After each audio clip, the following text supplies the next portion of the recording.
Daniel Negreanu is looking down on pocket queens. He opens to $1,200 from early position that raise sizes well for a loose table and keeps his range strong and uncapped. Four players continue. David Williams flats with pocket kings. Against this many callers, Negreanu's plan is straightforward. We have some action. Play pot control against condensed ranges, realize position, and let dominated one-pair hands overplay on later streets. The monotone, king-high board polarizes ranges immediately. Nut advantage lives with suited spades and sets. Top pair advantage sits with the blind callers and late position flats. Moseri checks. Everyone take a look, see if they have a spade in their hand. Calacanis takes a small stab of $4,000 into about $20,000. A sizing that usually represents one pair without a high spade, weak spade draws, or simple information gathering. Negreanu just calls with queens. That flat keeps his range wide and invites dominated value behind to continue. Critically, holding the queen of spades blocks the nut flush combinations and secures useful run-out equity if a fourth spade arrives. All in. And the loose cannon's all in. Cannon time. Abe and Jason are out. Oh boy. Gamble, gamble. You don't have much money. 26. Count what you got. Let's have a count of the loose cannon one time. Boy, here you go. This could be It's like 75. this could be that time here. On the 4. Yeah, that's right. I mean, you're supposed to gamble sooner or later. Daniel calls. Pair the board, I'll call.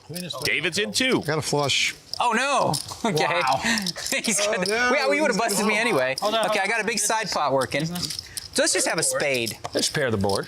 Just do one time, right? I would like to do more than one, but actually screw that, one time. What the heck? That's a spade. Good hand. Will's out. Oh, so I won that pot for sure.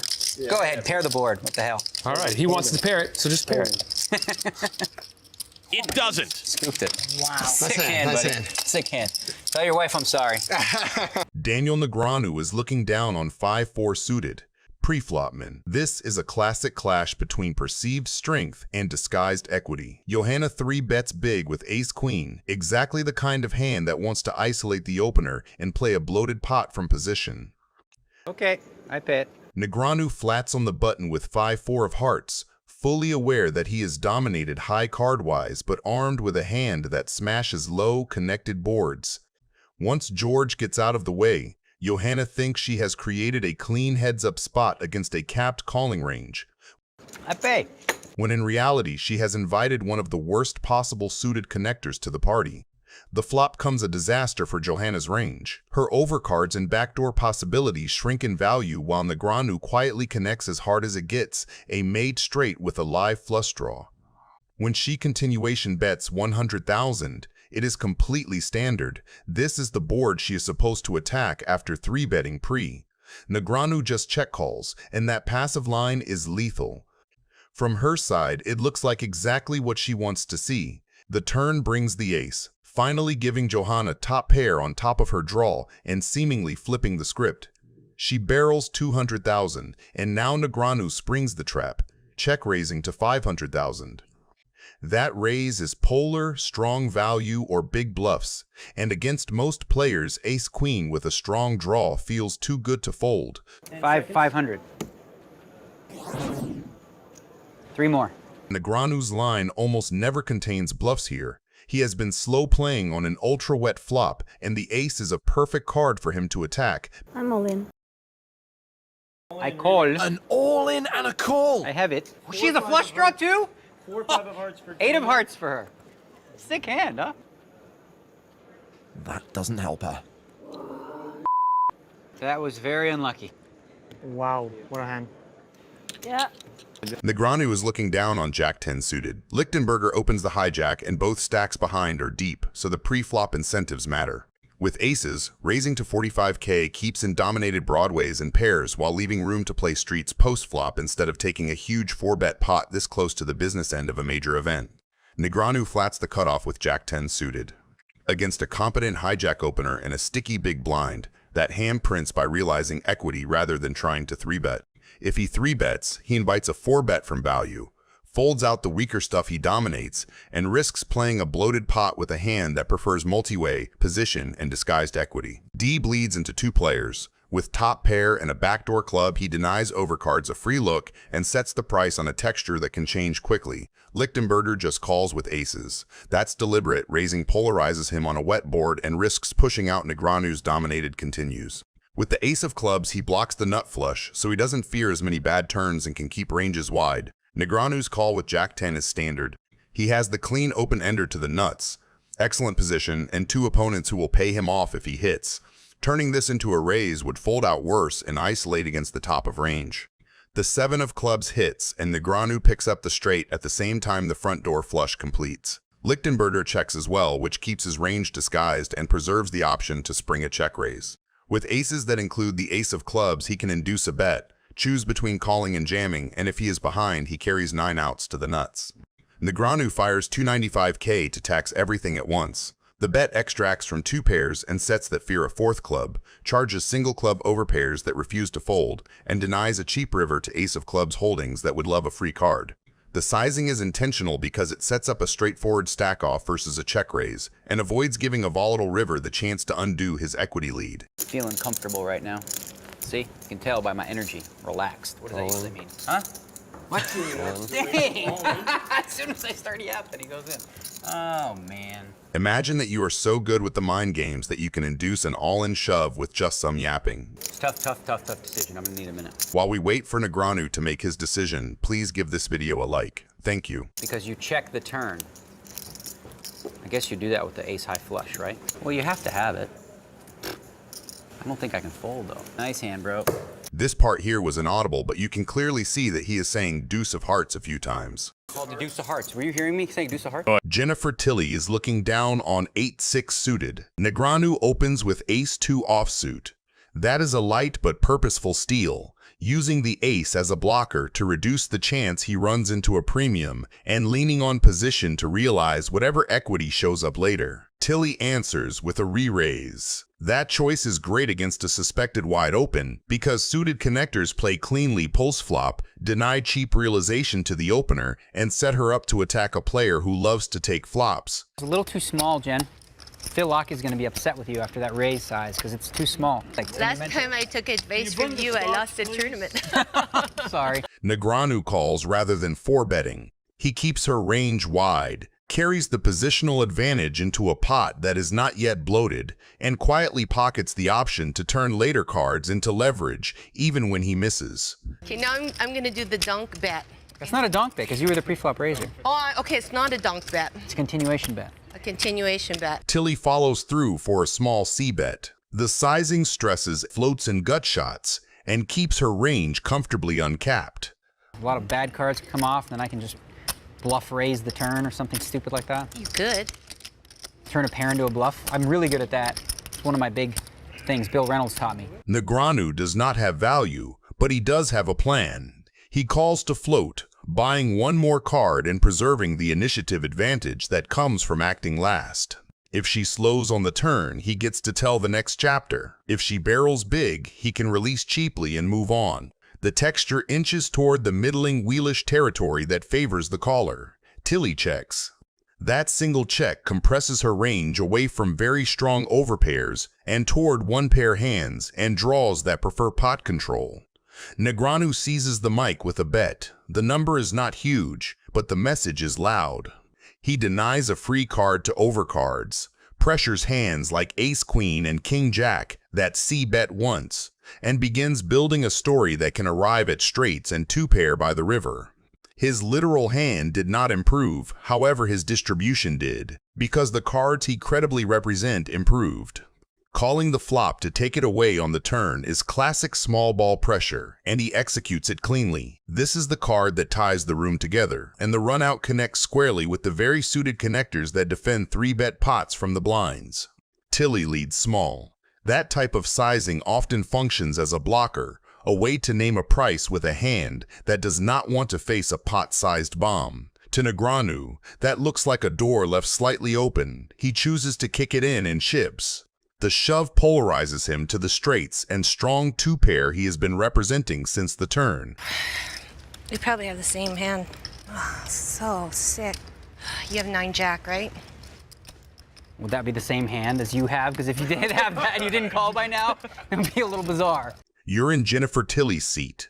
You have the straight. Negreanu shoves over your small lead. What's your move, snap call, or an impossible fold? And why in one sentence? Best clear answer gets pinned. Oh, God. Oh, you have a 6? You raised me with a 6 out of position? No? That's crazy talk. Tilly folds. Daniel Negreanu is looking down on 10-9 suited. Who lost the last one? Me, that'd be me. Steaming. Boom.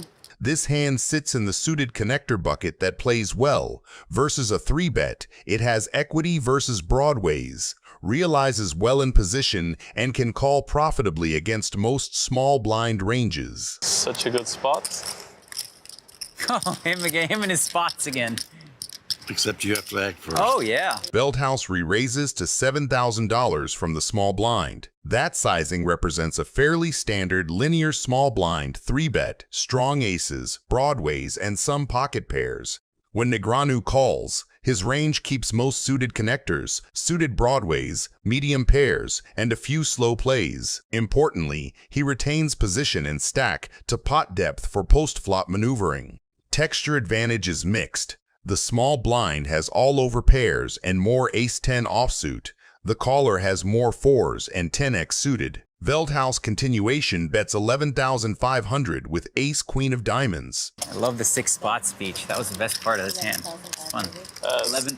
Huh? That's a good level, huh? It was good. 6 spot. Boom, raise, da-da-da. That bet targets folds from unpaired high cards and protects overpairs, while keeping bluffs like 2 overcards with backdoors. Negreanu's call with top pair and excellent runout potential keeps his range uncapped. From Veldhouse's seat, once called, Negreanu's range condenses around 4s, 10s, pocket pairs like jacks through 7s, and sticky backdoors. This is a pivotal card, because trips remain the nuts, and gives Negreanu a valuable backdoor flush draw. Check-check makes sense for both. Veldhouse's ace-queen has little fold equity versus 4s and 10s, and hates getting check-raised. Negreanu's check protects his flop call range, keeps bluffs in, and realizes 2 clean ways to improve, clubs and 9. Negreanu improves to 2-pair, 10s and 9s, while Veldhouse remains with ace-high. From a range view, the river shifts blocker dynamics. Negreanu's line contains more 9x, while Veldhouse remains with ace-high. I'm all in. So you're saying I made a good check on the turn? Is that what you're claiming? Such level. I mean, you know more about my game than anyone, so is that enough to make the difference for me? I would have felt better if I just bet the turn, you raised, and then I called. That would have been even more fun. Fire on the river. Are you hoping that I'm going to play good here? I'm so confused. Daniel calls. And for a change, sees some good news at Showdown. Daniel Negreanu is holding ace-10 suited. Pre-flop is all ego and leverage. Tony G opens small Houston flats, and Negreanu snaps on the squeeze to 7K. Well, if at first you don't succeed, You must. you make it 7,000. Perfect against 2 wide ranges. Tony G knows Houston's call is weak money and fires back to 24K with pocket 8s. Classic isolation and dare 4-bet. Negreanu takes the button, keeps Tony's bluffs in, and controls the pot. That flat says, I'll outplay you post-flop. Keep the range wide. Flop comes rainbow, Negreanu's dream in a 4-bet pot. Top pair, ace kicker, clean texture. I'm all in. Tony shoves. Who cares? I guess you got, what, do you have kings now? I'm committed again. No, I know you are. Okay, you can show me one if you want. Even if you gave me $1 million, I wouldn't show you. $1 million? Oh boy, Tony G. I guess I should. You're a nice guy. You do good things with your money, right? I do. You do? All right, I'll give you some more, I guess. All right. Daniel calls. You have kings or something? No, one time. No. Jack of clubs on the turn. Oh my God, did that make him more outs? Yeah. I just realized. Oh God, I was like, oh Jack, that's a good card. The river. The king of hearts. It's a scary one. Daniel Negreanu is looking down on pocket 7s. Pre-flop.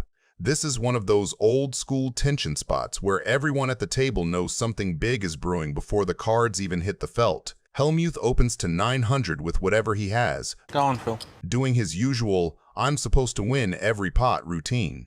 That small raise size in a deep cash game invites action, and Negreanu obliges by re-raising to 3,200 with pocket sevens. For Negreanu, this is a classic squeeze hand. He is on the lighter end of a value range, but against Phil's wide open and the dead money in the middle, sevens play nicely as a pressure tool, strong enough to call a 4-bet if it is small, but also perfect for picking up the pot uncontested a lot of the time. Then Doyle wakes up behind them with pocket jacks and makes it 11,700. That sizing is important.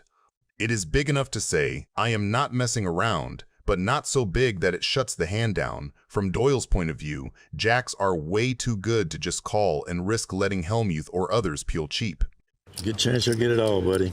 Yeah, I'm thinking that. I'm just counting it up here. You got 80, it's 85 more? He wants to isolate Negreanu, punish the lighter 3-bet, and take control of the pot with position. Okay, I'll raise it. There goes Doyle. He's all in. Once or twice, Doyle. Daniel calls. It's up to you. I'll do twice. What is 37-2? 37-2 each? Is that what you got, 37-2? Are you paired? Yeah, I'm paired. You're not paired? Yeah, I am. Uh-oh, that's bad for me. Okay, I was hoping you had ace-king. All right, put a 7 out there and then a straight. The flop, 4-queen deuce. That's a good flop for Doyle. Ace on the turn. I just like to double Doyle up. That's what I do. Gets short, I feel bad. It's a 9. One for the good guys. Hey, Doyle, what you always say is always feel good to what? To win the first one. Oh, man.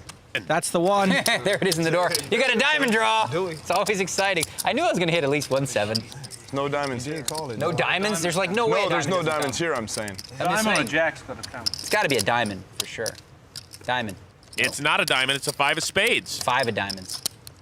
I took one of them away. More than 22% because there's 5 dead cards right here. Thanks, Phil.